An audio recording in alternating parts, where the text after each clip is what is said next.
Hello बच्चों। हमारा प्रश्न दिया हुआ है, सिलिकॉन के प्रतिरोधक सामग्री को किस तरह प्रयोग करते हैं, कारण दीजिए। चलिए समझते हैं इस प्रश्न को। अगर इस प्रश्न की मुख्य अवधारणा की बात की जाए तो मुख्य अवधारणा में हमें सिलिकॉन के बारे में समझना होगा। ठीक है।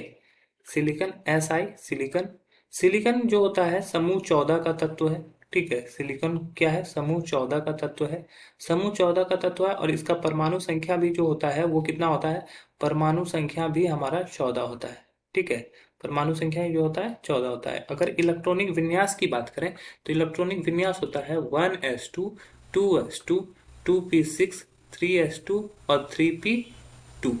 तो इसमें क्या होता है, इसकी जो संयोजकता होती है वो 4 होती है। संयोजकता कितनी होती है? वो 4 होती है। मतलब कि ये जो सिलिकॉन होता है ये 4 बॉन्ड बनाने के काबिल होता है। ठीक है। अब ये सिलिकॉन जो होता है ये ना धातु होता है ना उधातु होता है, ये उपधातु होता है। ठीक है। ये क्या होता है? उपधातु होता है। और उपधातु होने की वजह से ये ना ही विद्युत का चालक होता है ना ही कुचालक होता है, ये विद्युत का अर्धचालक होता है। ये क्या होता है? अर्धचालक होता है। ये विद्युत का क्या होता है? अर्धचालक होता है। ठीक है। ये ना ही सुचालक है और ना ही ये कुचालक है। ये क्या होता है? ये अर्धचालक की भांति कार्य करता है।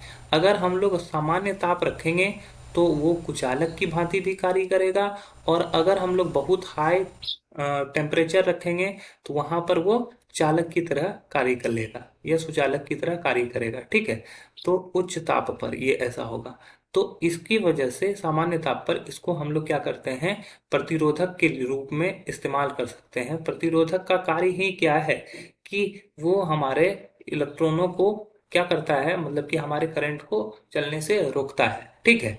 तो प्रतिरोधक, ज्यादातर प्रतिरोधक जो होते हैं वो अर्धचालक से ही बनाए जाते हैं। अर्धचालक का गुण भी यही होता है कि ठीक है कि वो टेम्परेचर के हिसाब से उस हमारे आवेश को रोके। प्रतिरोधक का कार्य यही है। तो सिलिकॉन भी अर्धचालक के रूप में इस्तेमाल होता है, अतः इसे प्रतिरोधक के रूप में भी इस्तेमाल किया जाता है। आशा है यह प्रश्न आपको समझ में आया होगा। धन्यवाद।